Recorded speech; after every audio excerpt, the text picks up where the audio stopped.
Would you believe that a head nurse was handcuffed in the middle of a supermarket just because she wanted to buy heart medication? Just because of the color of her skin, she was treated like a criminal, humiliated in front of a crowd, while there was no evidence other than the suspicious eyes of a white manager and 2 racist police officers. But they didn't know the person they were humiliating was the mother of a legendary former federal agent, and when he appeared, the entire system bowed its head. This is not just a story about a wrongful arrest. This is a wake-up call for all of America. This is the moment when injustice, which seemed to have quietly prevailed, was overthrown by an old mother and the fire of justice in her heart. You won't be able to take your eyes off this story. An incident that seemed to have been buried became the spark for an unprecedented movement. If you believe that justice must be served, like, share, and subscribe to our channel to spread the truth. Elise Monroe, 53, head nurse at Memorial Hospital, had just finished a grueling double shift, 14 hours on her feet, tending to failing lungs, soothing, shaking hands, coaxing life into bodies too close to letting go. She didn't feel heroic. She just felt tired, bone deep, tired. The kind that seeps into her spine and beats behind her eyes. Her car, an old gray sedan with an old engine and cracked dashboard, rolled into the mall parking lot. She always parked under the flickering streetlights, half out of habit, half out of superstition. Her white surgical scrubs had lost their shape, clinging to her like an old memory. Her shoes ached inside and out. But she walked, as she always did, straight, steady, calm. It was the nurse's walk. You learn that after many nights of being strong for others. She entered the pharmacy quietly, as she always did, just to stop on the way home, just one more thing before she could collapse. The overhead lights buzzed faintly. The store was nearly empty, save for a teenage clerk behind the counter absently thumbing through his phone.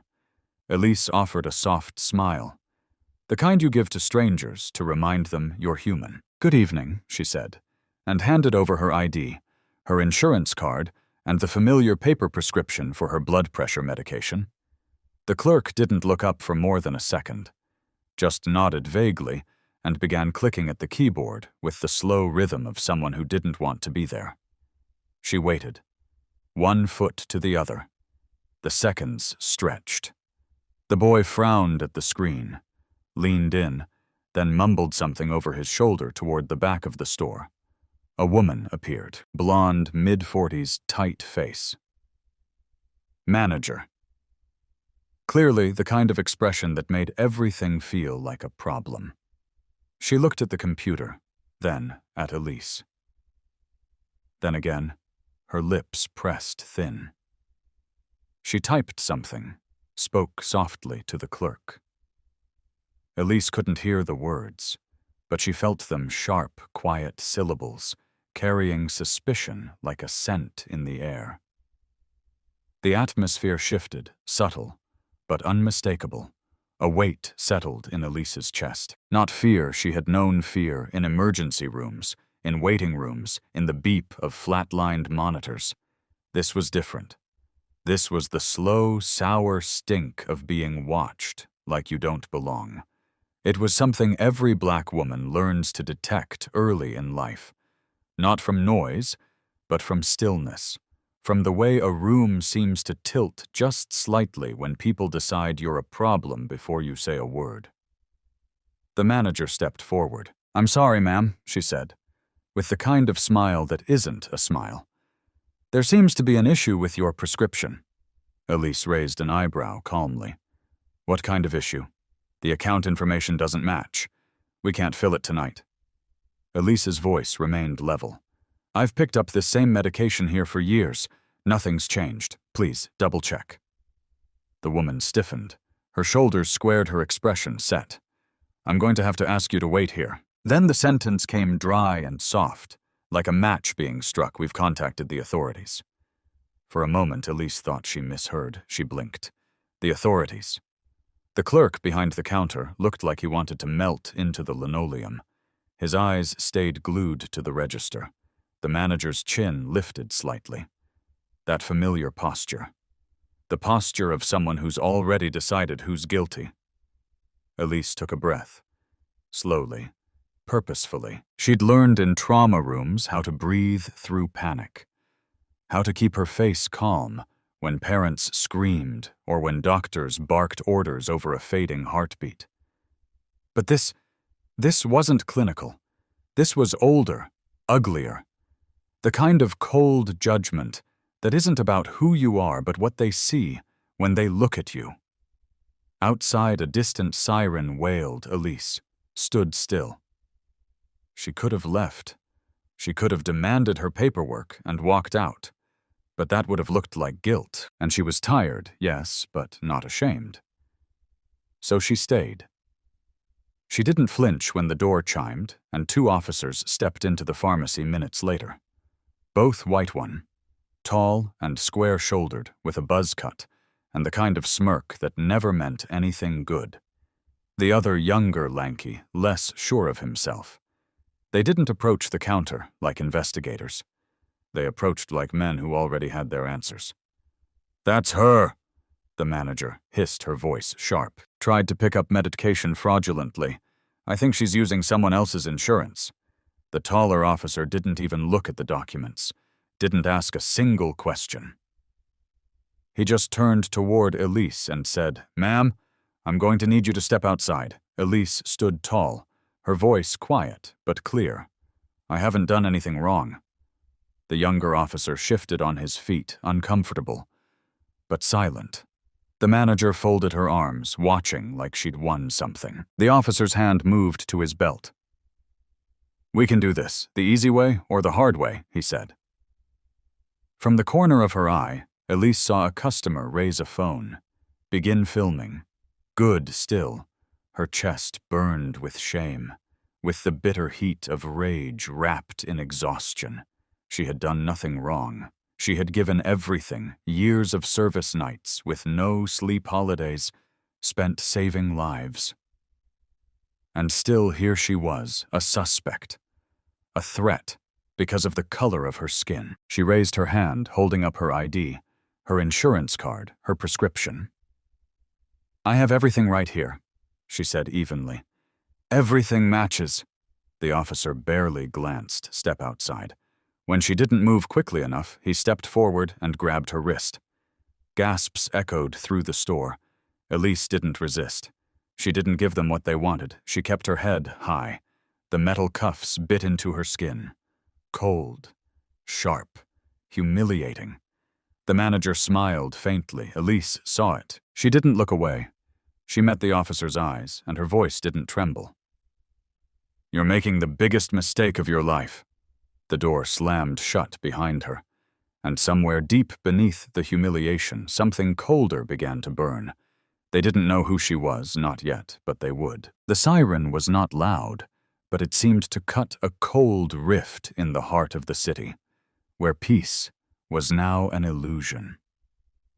Elise Monroe did not turn around when the red and blue lights flashed from the pharmacy window. She stood still, her hands clasped in front of her, her back straight, her eyes staring into space as if awaiting a fateful verdict. But even in that moment, she still held on to the most precious thing, her dignity. 2 policemen entered. Both were white. The first was large, with a powerful gait and a gaze that seemed to pierce anyone who got in his way. His lips curved slightly. Not a polite smile, but the smirk of someone accustomed to punishing. The second was younger, stepping behind his hands, clutching his belt, his eyes uncertain, like a trainee soldier, not ready for what he was about to do. The manager, blonde hair, neatly tied, cold face, stepped forward to greet him. Her voice suddenly became falsely humble. She said, lowering her voice, but clearly she was trying to get drugs with invalid paperwork. "I suspect insurance fraud." No one asked Elise a question. No one asked for clarification. No paperwork was checked. Just the tall cop walked toward Elise, like a judge who had pronounced his sentence before the defendant had even opened his mouth. "Ma'am," he said, his voice thick with contempt, "I need you to come out with us." Elise did not flinch.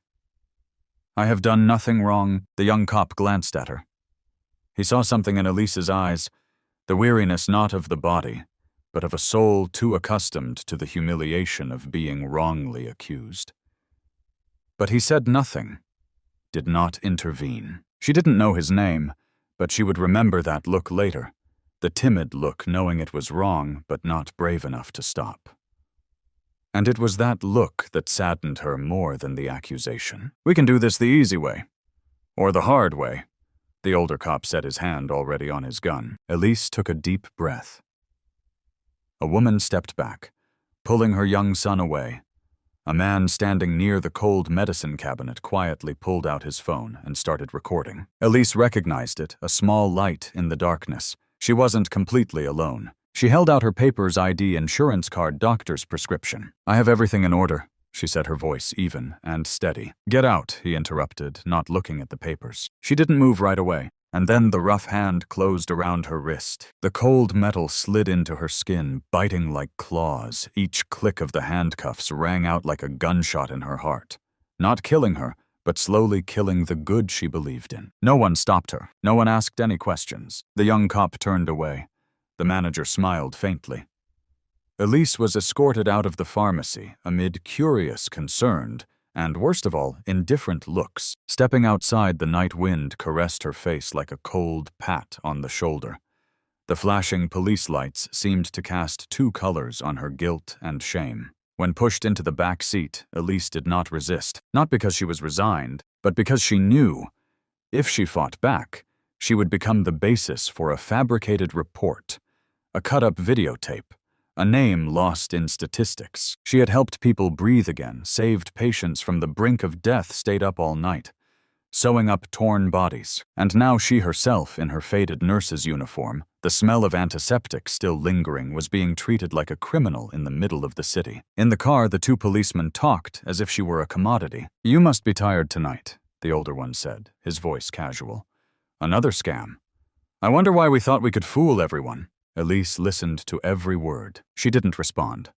But the handcuffed hands behind her were clenched so tightly that her nails dug into her palms. The city of Savannah passed by in slow motion through the car window. The places she had once called familiar receded, becoming silent witnesses to something Black people had endured for far too long. The assumption of guilt. At the station, everything was done as if she were a professional con artist. Name, age, race. Only the black box was marked in bold, as if it were the only information that mattered. Photograph hand pressed into the fingerprint scanner. That hand, that had cradled the head of a feverish child, that had held the hand of a dying person, now rolled like an inanimate object. Elise stared silently at the inked finger. She didn't think about the humiliation. She thought about the times she'd washed blood off the hands of patients. And this was dirtier. As she walked down the cold hallway to her cell, she heard whispers. What did she do? "I heard about forgery." "Yeah, I knew it. That face is a problem." Elise didn't respond. She'd heard those words 1,000 times. In the eyes, in the attitudes, in the sighs of uniformed men who didn't understand what justice was. The cell door slammed shut behind her. She sat down on the icy metal bench. She looked down at her wrist. 2 red lines were clearly visible, like the marks of an unspoken sentence. But she knew what they didn't, that the video was being shared, that someone had seen it, that justice, however slow weary, was finding its way, and somewhere, a name was about to be mentioned. Someone they never thought would intervene. A storm was brewing, and this time, Elise wasn't alone. In the cold steel cell, Elise sat still on the metal bench, her back straight, her hands resting lightly on her knees. She didn't stir, didn't ask, didn't beg. Every movement exuded the stillness of someone accustomed to waiting in the storm. The fluorescent lights on the ceiling flickered, buzzing like insects against walls in the rainy season. In that silence, something moved. Something invisible. A change in the air. She felt it. The beats of time began to slow, not out of fear, but because something was about to happen. Outside the cell, the Savannah police station operated as it did every night. Cold coffee in paper cups. Languid voices over walkie-talkies. the click of boots on the old tile floor. But something had changed. The glances were avoided. The sentences were short. No one mentioned the name Elise Monroe, but everyone was thinking about it. At the end of the hall, Officer David Whitaker, the younger leaner with the lost eyes from the pharmacy, sat silently in the security room. His fingers kept rubbing at the ink stains on his desk, as if to erase the guilt that was clinging to him. His eyes glanced toward the surveillance camera screen, where Elise was still sitting, unmoving, like a living stone. Her gaze, even through the screen, made him breathless. He remembered the moment the woman was handcuffed. No screaming, no crying, just looking a look that pierced the soul, asking, "When will you be ashamed?" It was exactly 9:42 p.m. The landline on the central desk rang for a long time, a sound that stretched like a knife cutting into the night. The officer on duty looked up slightly annoyed, but when he saw the call light from Washington, he blinked momentarily confused and picked up. "Savannah PD," he said, trying to keep his voice even. A few seconds later, his expression changed. Yes, she's here." A beat of silence. "Right away, sir." He put the receiver down slowly, as if he'd just heard something more than he could process. The sound of a fist pounding on the desk came from the next room, DC. Now, Chief Coleman's voice thundered. He walked out of the office, his face tense, both confused and angry. "Tell them to call the lawyers," he growled. "I'm not going to let desk jockeys interfere with my work." But he didn't know. The storm was over. A few minutes later, a group of people entered through the front door. No noise, no fanfare. But the momentum was like a storm. Two men in dark suits with listening devices in their ears walked straight into the police station without even saying hello. Behind them was a man with silver hair, a straight-back eyes that looked like he had seen through thousands of false reports in his career. Elise felt the first moment those footsteps hit the tiled floor of the hallway. Something in her chest expanded. A soft breath blew through the cell like a whisper.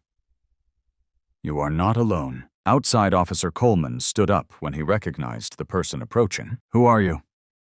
"This is a restricted area," he said, trying to keep his face stoic. The man didn't look at him. He just looked straight at the officer on duty. "My name is Elise Monroe, former executive director of the Federal Bureau of Investigation, Southeast now, a senior advisor to the Department of Justice." Silence. All movement in the room seemed to stop. A few officers stood up reflexively. The rest held their breaths. "And the person you have in custody," Isaac continued, his voice as steady as cold iron, "is my daughter." The words were like a thunderclap that shattered the night sky. Coleman stammered, "We were just following procedure. There was a report of fraud." Isaac interrupted, not bothering to raise his voice. "A report without verification. A warrant without evidence. Detaining a citizen with a clear identity. Medical records. Valid insurance card, without even checking the database." Each question was a slash. Each word, a denial of the right to defend oneself. "Sir." I don't think Whitaker stepped forward, his voice low. Isaac looked directly at him. "Did you look at her?" Whitaker didn't answer. "Did you see her eyes?" he asked again. "The eyes of a person you degraded. Locked up, denigrated because of the color of her skin." The officer lowered his head. His face was red, but he remained silent. Isaac turned to the federal agent beside him. "Open the cell. Immediately." A set of keys was handed over. Elise was handed out in silence. No one daring to look directly at her. No one daring to speak. She stood before her father, Elise, still in white, with red marks on her wrists, but there was something more in her eyes now. A warning. A fire. "Let's go," Isaac said, his voice softer.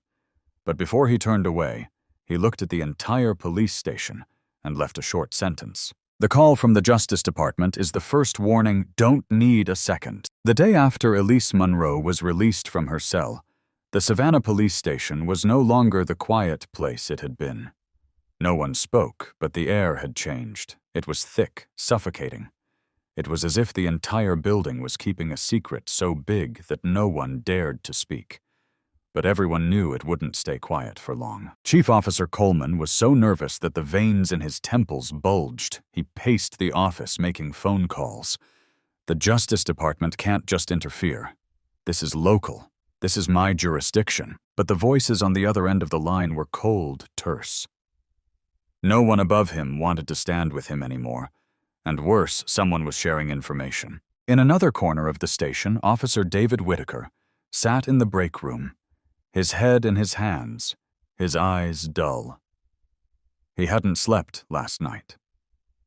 The scene of Elise being handcuffed led away with the entire pharmacy. Watching it kept replaying in his mind like a movie on rewind. He had thought he was just doing the job, but yesterday he had a horrifying realization he was part of the mistake. He returned home the next morning to find his sister a medical student studying. Watching her intently take notes on cardiology, he couldn't help but think, what if one day she were in Elise's situation? Could he live with himself? At 9 a.m., the internal email vibrated. An anonymous message. The subject line was simple, hallway. Cam number 4. Evening of the 13th. No explanation. No claim of responsibility. Just an internal link. Whitaker clicked. The image appeared. Clear Elise, with all her papers in order, standing up straight, not resisting at all. The manager, whispered to the chief officer, Coleman, didn't check the information. Didn't ask. Didn't confirm, just walked up, handcuffed. Elise. No reason, no evidence, not necessary. Whitaker stared at the screen. He couldn't sit still anymore. He stood up, walked out of the room, ignoring the suspicious eyes of his colleagues gathered around him. He knew what he had to do. That afternoon, at a small coffee shop on the outskirts of Savannah, a man sat in a secluded corner. It was Marcus Dean, a famous civil rights lawyer.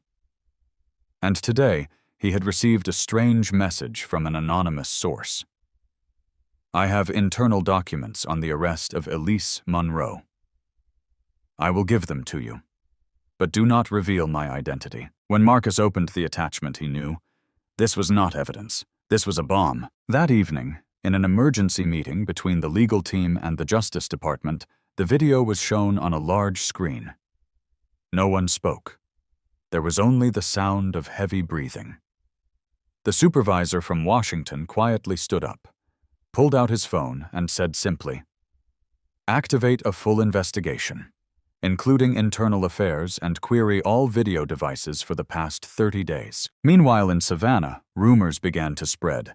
An internal affairs officer leaked the video. Other security camera videos were requested. Clips that had previously been lost resurfaced. One showed Officer Coleman pushing a young black man against a wall because he was not carrying an ID. Another showed Whitaker's partner Miller threatening a Latina woman with a baton for asking why she had been stopped. The truth began to leak out like a leak in a dam, and no one could stop it. Meanwhile, a video from a pharmacy customer shot on a phone began circulating on social media. Elise, looking tired but determined, was handcuffed for no reason. The hashtag #Justice. 4. Elise started trending on Twitter. Local news sites picked it up. CNN and MSNBC took notice. A group of law school students held a public workshop. When the law is broken, where does civic responsibility begin? They hung a banner, "Elise is not alone." At the police station, the atmosphere was almost oppressive. One officer withdrew his resignation. Another applied for a transfer. A white female officer emailed a federal investigator. But there were still people like Coleman clinging to power like panicked animals. Do they think they can take over a station? He growled. Miller didn't answer. Because for the first time, he wasn't sure. There was a knock on the door. The federal agent walked in. The camera records for the past 3 months. Now no verification, no editing, or you know the consequences. This time, no one dared to argue. Elise sat alone in her small apartment playing the video the anonymous sender had sent her. She saw herself being handcuffed, being wheeled away, from a camera angle she had never seen before. Pain welled up, but not from humiliation. It was because she had become so used to it. And now things had gone too far. Her father, Elise Monroe, sat beside her, saying nothing. Finally, he asked, "Are you scared?" Elise looked straight at him. "I'm not scared. I'm angry." "Did you see this when you were in the FBI?" she asked. Isaac sighed. "Yes, but there was no social media, no cameras on every corner. Now we have light, and that light is starting to shine through." A middle-aged black man appears on live stream, recounting how Coleman beat him 20 years ago. A Latina woman shares a podcast about being arrested by Miller in front of her children. Elise watches silently, nodding. "I'm not the first, but I'll be the last to be silent." She gets a call. "Ms. Monroe." Her voice trembles slightly. "I sent the first video. I can't stay silent anymore." Elise is silent. The other person continues. "I didn't think you would be treated like this. I didn't think they would be so quick." "What's your name?" Elise asks. "I can't say." The other person breathes, "but I'll keep sending more." In the Savannah mayor's office, an internal meeting is taking place. The representative of the Department of Justice snarls. This is no longer a local issue. At a bus stop near the city center, graffiti appeared Elise, in a white shirt, her arms raised high with the words, "She's still standing." Elise knew. What was coming was not the end. It was the beginning. A truth was breaking out. And this time, no one could force it back into silence. The light of truth, once it shines, can no longer be hidden. And in Savannah, that light is spreading, penetrating the dark corners of a system that many once believed impenetrable. That day, Elise Monroe stepped out of her house in a simple white blouse, her face calm, but her eyes sharp. She was no longer the woman who had been arrested at the pharmacy. She was now an icon, even though she had never wanted to be one. And today, she had agreed to participate in a press conference with leading civil rights lawyers and representatives of the Justice Department. The press conference room was packed, reporters crowded in microphones pointed at the speaker's table. Marcus Dean sat next to Elise, breathing lightly before speaking. "We have evidence of a series of civil rights violations that spanned more than a decade in Savannah. Today, we are going to release the first part of that file." The projector turned on. An old video appeared. The image was blurry, but the voice was clear. It was Coleman. He laughed loudly as he described disciplining a stubborn young man by locking him up for 3 days without reason. His laughter echoed through the speakers, arrogant and emotionless. The air in the auditorium froze. A female reporter pulled out her headphones, silently wiping away tears. Another turned to her colleague and whispered, "There's no way to deny it anymore." Meanwhile, at the Savannah Police Department headquarters, federal agents were already working. Servers were sealed, cameras had their hard drives removed. Dozens of boxes of documents were sealed with labels that read, "Federated for investigation.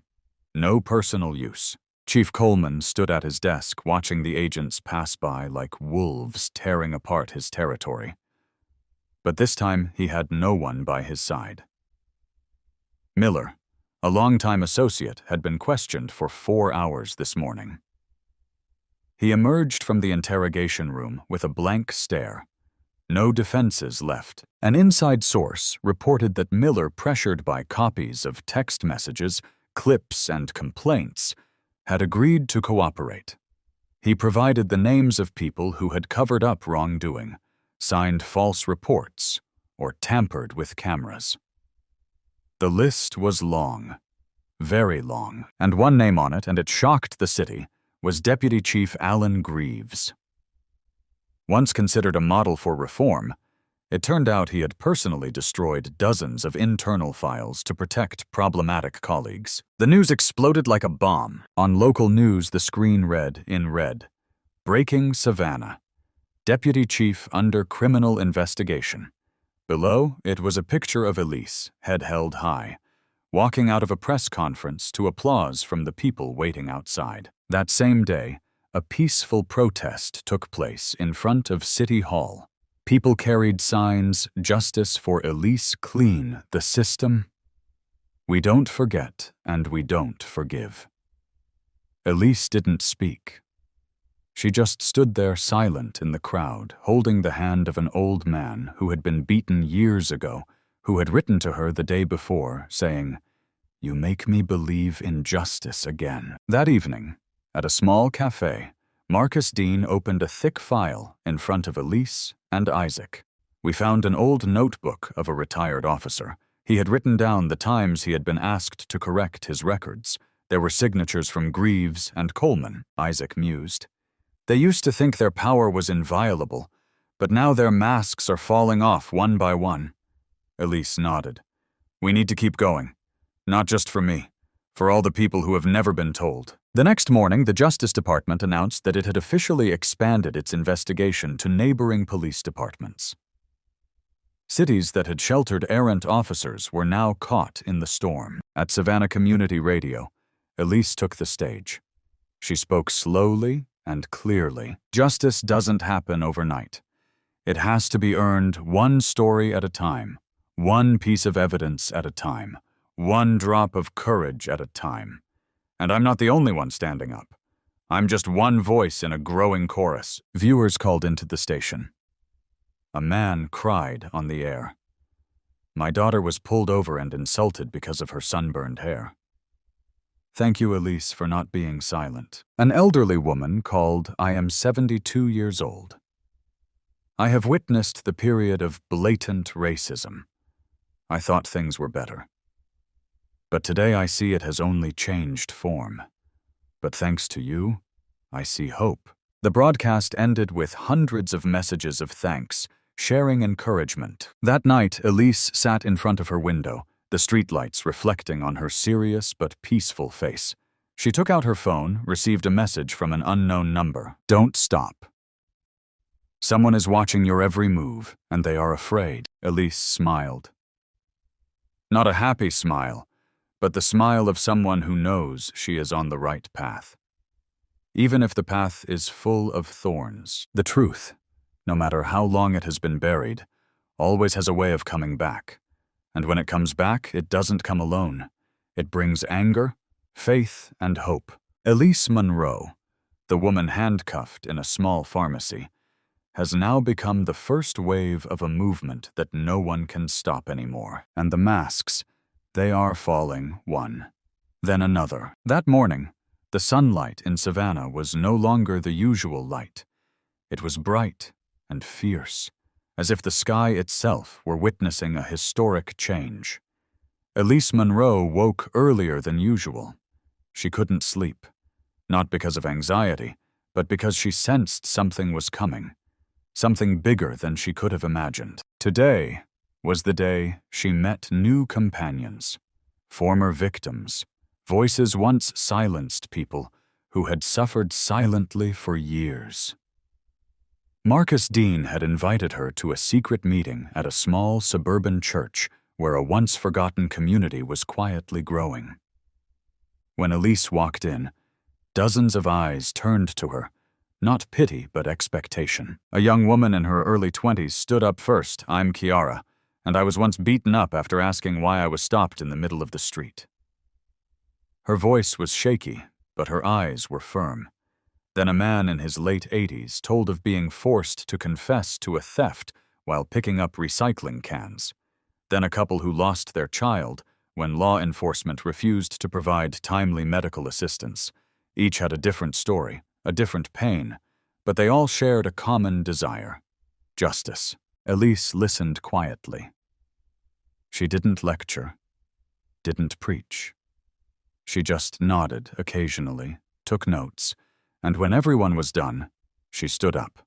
We have an opportunity that few people have had before to form a coalition, not just to sue, but to change from the ground up. The eyes that looked at her were now determined. A woman in glasses, a former teacher, nodded vigorously. We could form a people's committee, an independent monitoring group. I'd be willing to be the secretary. From that meeting, a plan began to take shape. Marcus proposed compiling a list of all the victims, holding public hearings, and inviting the press to witness Elise would lead the charge not as a victim, but as an initiator. That evening, when Elise returned home, she received a strange call. A deep, calm male voice. "Ms. Monroe, I'm an internal affairs officer with the police department, anonymous. I have documents proving that illegal bonuses were paid to Officer Coleman from a secret fund I want to meet." Elise sat up straight when, "Right now, send me a safe address." She sent the coordinates of a small, obscure coffee shop. An hour later, the man walked in, middle-aged, casually dressed. He placed a USB drive in front of her, his eyes worried. "I can't keep it any longer. The system will know I've seen enough." Elise thanked him, then that night forwarded the file to Marcus Dean's legal team. The next morning, evidence leaked to the press. Thousands of dollars that had been billed as maintenance fees were actually bounties for undocumented arrests. A storm of publicity erupted. On national television, Elise was invited to speak. She looked straight into the camera, speaking in a calm but uncompromising voice. "I'm not fighting for an apology. I'm fighting so that no one else has to bow their head when they walk into a store, when they walk down the street, when they call 911. I'm fighting so that every citizen, regardless of color, is treated as a human being." Millions watched. Social media exploded with the hashtags "Stand with Elise," "Justice," "Rising." We're Not Invisible Victims groups from other cities began reaching out, wanting to replicate the model that Elise and the Savannah community were creating. Marcus Dean hosted an open house where Elise officially announced the formation of the Savannah Local Civil Rights Coalition. In her opening remarks, she said, "We were once divided by fear, but now the truth unites us, and when the truth speaks, no one can silence it." The hall erupted in applause. A young woman hugged Elise.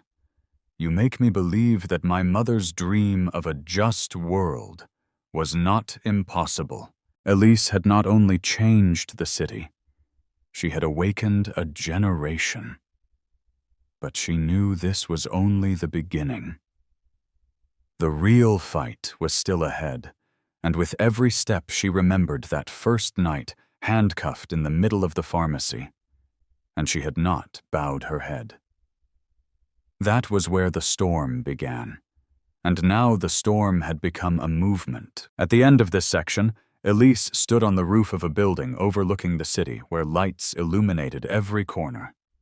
She sighed, exhausted, but at peace. "A gentle breeze blew," she said softly. "Now it's their turn to be afraid." And she turned back inside where her colleagues were waiting, ready for the next step, how to turn the movement into law, into policy, into a legacy. And Elise Monroe, a woman who was once dismissed, once silenced, is now rewriting the entire rules of the game. This fight has gone beyond one individual. It has become a wake-up call for America. Savannah was in a quiet, hot, waiting summer. But the real storm did not come from the sky.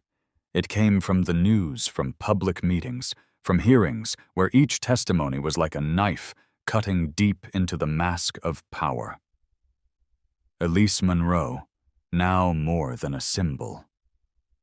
She was the leader of a wave of prosecution, where the law collided directly with the fire of anger, the fire of truth, and the fire of those who had been burned by injustice. After the conference announcing the Savannah Civil Rights Coalition, Elise and her group began the most difficult phase, turning social pressure into institutional change. The first thing they aimed at was the City Council, the place that approves budgets, policies, and appoints law enforcement positions. But this is also a place surrounded by tangled relationships, debt, and conditional silence. Marcus Dean made the first proposal, the creation of an independent community oversight board with access to internal records, oversight of internal investigations, and the power to recommend prosecution. Immediately, a chorus of voices on the council objected. They called it administrative interference, but Elise did not back down. She stood in the middle of the meeting room, her eyes calm, but her words cutting through the air like a knife. "We are not here to play politics.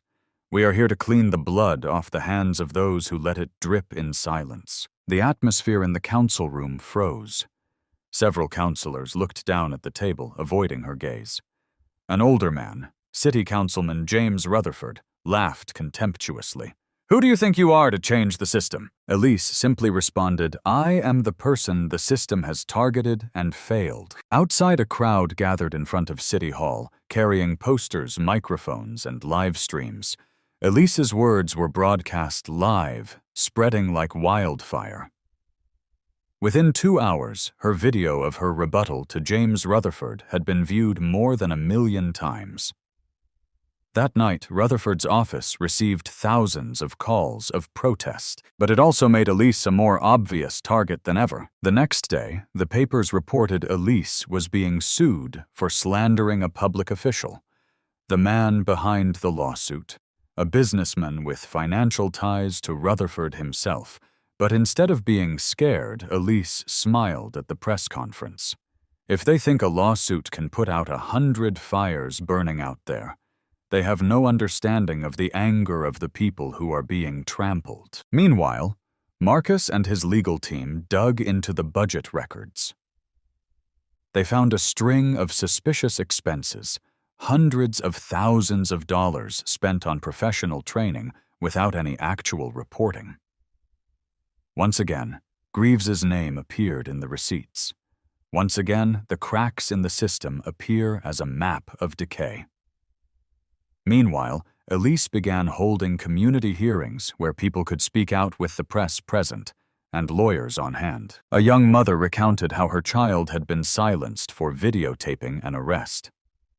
An elderly man brought medical records that had been left in a police locker for 4 years. Each story was another brick on the road to justice. The pressure mounted. The city council finally voted to create a community oversight board, and they lost. For the first time in Savannah's history, a civilian agency with real oversight of law enforcement had been established. Elise didn't celebrate. She knew this was just a small check in a maze of traps. Because at that moment a warning came from an old friend of her father's, a former federal agent, Elise. "You've reached a level of power they won't let anyone else touch," he said. "Get ready." And he wasn't wrong.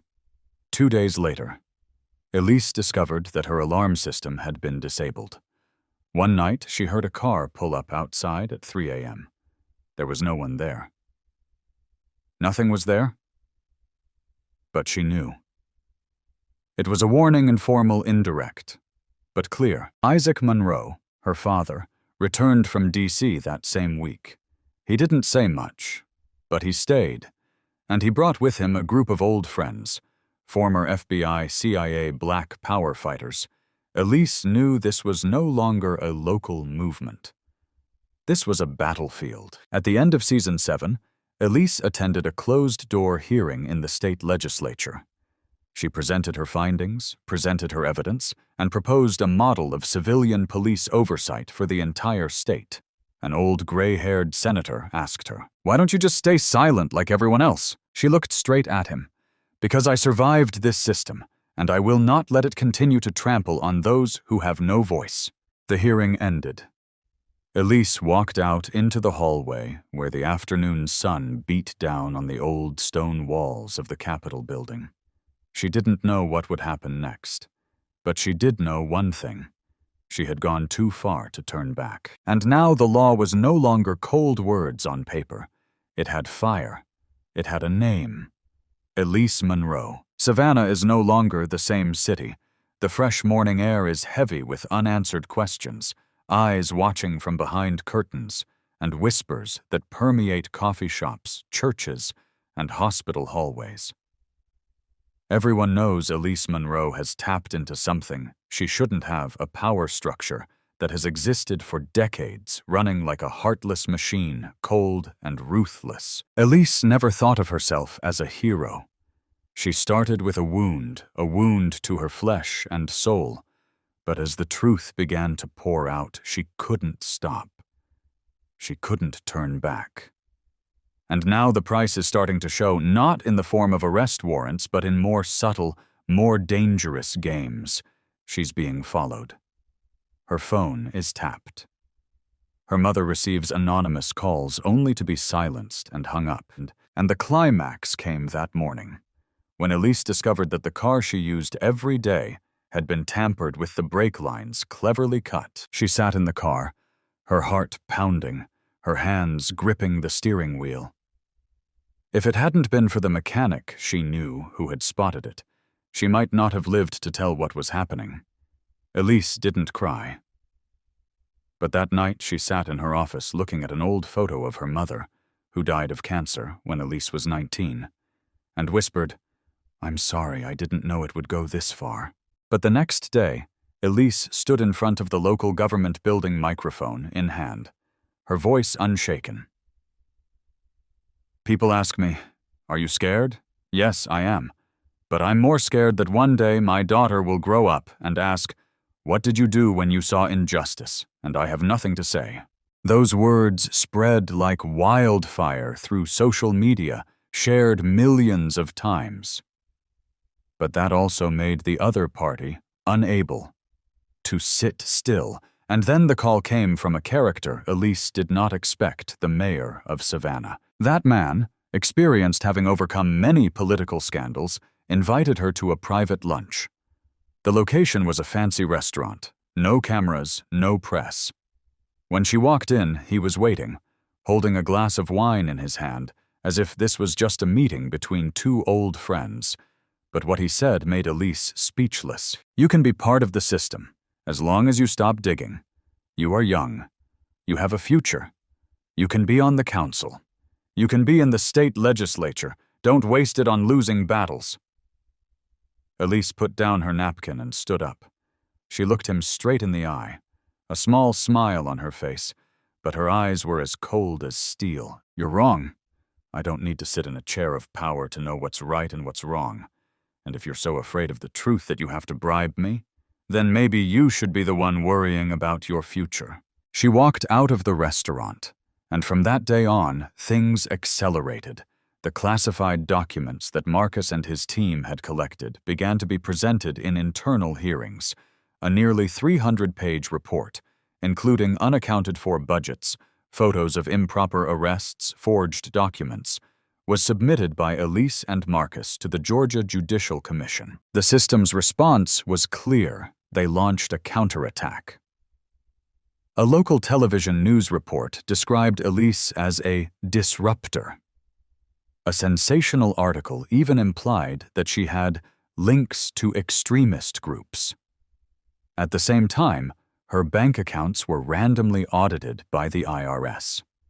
Her personal documents were leaked online.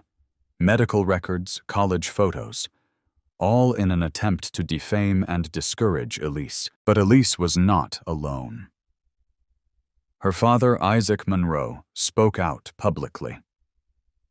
In a live interview, he said, "If you think you can break Elise by playing dirty, you forget she grew up in the dark and she knows how to light a fire." At that point, public opinion began to split. One side thought Elise was too reckless, disrupting a system that was working well. But the other side, the hurt, the ignored, the voiceless, began to rise up. They called it the Monroe Wave. They organized peaceful protests meetings to share their experiences of abuse, candlelight vigils outside City Hall with the slogan, "We see Elise. We are Elise." One night, Elise received a mysterious package in the mail. Inside the box was a file marked Top Secret, containing the internal investigation report from 6 years ago into the fatal police shooting of an unarmed black man. The case had been declared self-defense, but the file said otherwise. The man was tied up, beaten, and then shot. Elise was stunned. She knew that someone in the system was secretly on her side, someone who had witnessed it, or felt remorse, or both. But that also meant time was running out. She had to bring it all to light before those in the shadows could extinguish her last hope.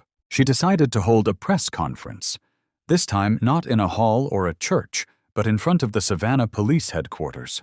The press conference was live-streamed nationwide. Elise held the file in her hand, her voice unwavering. This is the truth they've been hiding. This is the blood that's been swept under the carpet. And this is where we have to choose, stay silent or speak up. Everything exploded. The state legislature convened.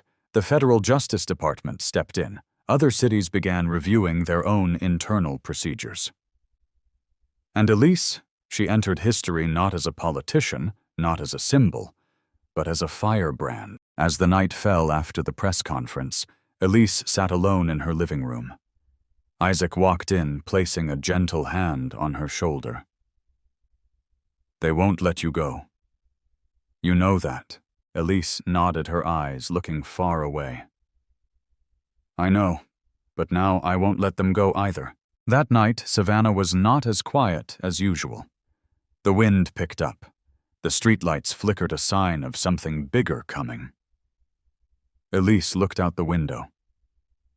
Outside, a city was awakening. Inside, she was a determination that could not be extinguished, because the price of truth, no matter how great, was worth more than silence. Savannah, on a late autumn morning, looked different, not because of the fallen leaves underfoot, but because of the way people looked at each other, the way a smile was barely audible, or a nod just above the shoulder that said, "We saw it." Elise Monroe sat on the steps of the federal courthouse before a crowd that was too large to count next to her father, Isaac Monroe, and the team of lawyers who had accompanied her since the beginning. A crowd that was no longer just a case, but a movement. A response from the people. We no longer accept it. The public trial, with the participation of press representatives, human rights observers, and ordinary people, was not just a trial of two police officers, Rick Greaves and Julian Price, but a trial of an entire system. As the prosecutor stepped forward, reading the names of the victims, the girl arrested for making a video, the old man wrongly prosecuted, the teenager suppressed for no reason. Elise felt her heart tighten. She was more than a witness. She was the spark that started the movement. Greaves and Price could not speak in the face of the evidence that was clear as day. The body cam video, the doctored records, the forged signatures. The silence on their faces was not stubbornness, but despair. The moment the verdict was read, guilty, guilty, guilty, applause filled the auditorium.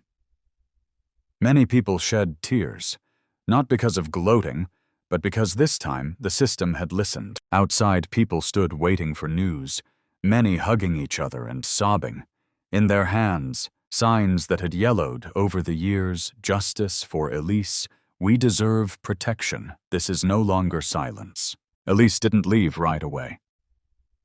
She stopped at the front steps, looking down at the ground, worn by the footsteps of countless judges, of countless injustices buried.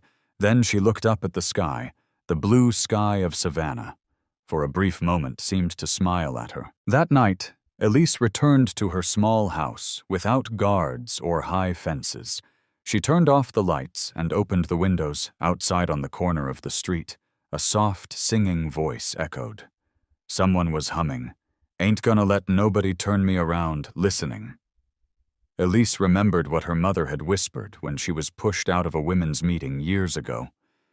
You don't have to answer to anyone, you just have to face yourself. And today she knew she had done it. Savannah would still have windy days, wrongful arrests hearings that weren't televised. But now the system knew there were people like Elise Monroe, and the system would think twice before trampling on those who seemed weak. When Elise picked up the phone, it already had a message from Marcus. "Congratulations, you changed history." She didn't answer right away. She looked out the window where the streetlights were blinking again. She knew the war wasn't over. But for the first time in a long time, Elise allowed herself to be tired. Let go of the pressure. let go of the hatred, because now she knew the greatest thing a woman can do is not to be silent, and never to turn back. A few weeks after the trial, the state's largest newspaper ran an editorial headlined, "The Woman Who Made the System Listen." Colleges began inviting Elise to speak at conferences. A group of Atlanta high school students wrote her a handwritten letter. "You made me believe I could stand up too." A nonprofit was formed, Voice of Elise, to support victims of abuse and create community education programs on civil rights. Elise, tired as she was, attended the launch, delivering a brief but poignant speech. "I am not a hero. I am proof that silence is no longer an option." One winter morning, as she walked into her favorite coffee shop, she was greeted with a gentle gaze from the barista Elise.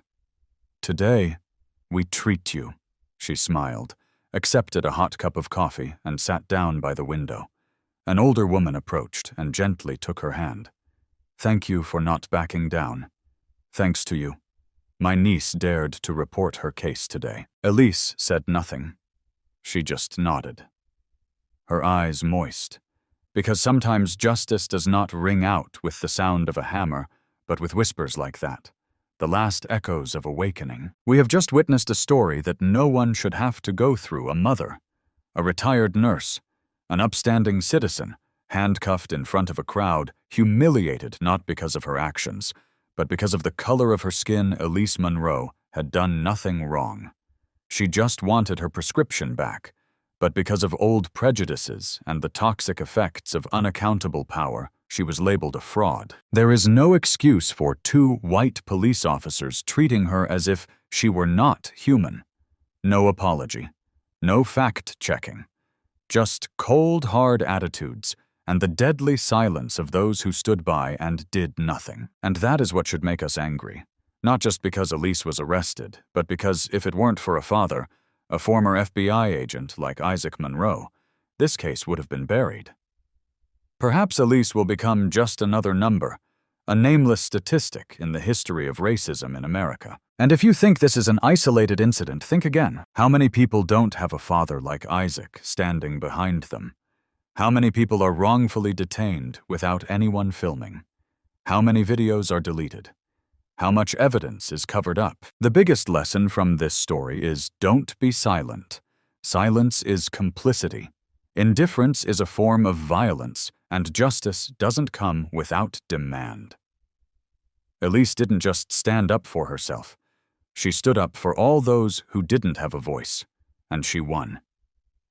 But the price of that victory was tears, humiliation, and an old age dragged through a broken system. Today, when you turn off your screen, I hope you take one thing with you: never think it can't happen to you. Don't think that because you live in a quiet neighborhood, because you're a nice person, you're safe.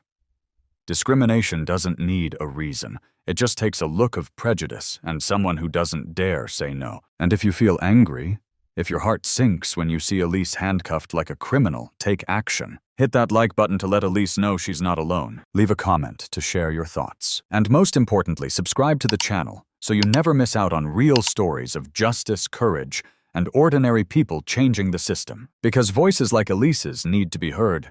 And you can be the one to carry that voice further. We can't change the world overnight, but we can change the way it treats people like Elise. One story, one stand, one share.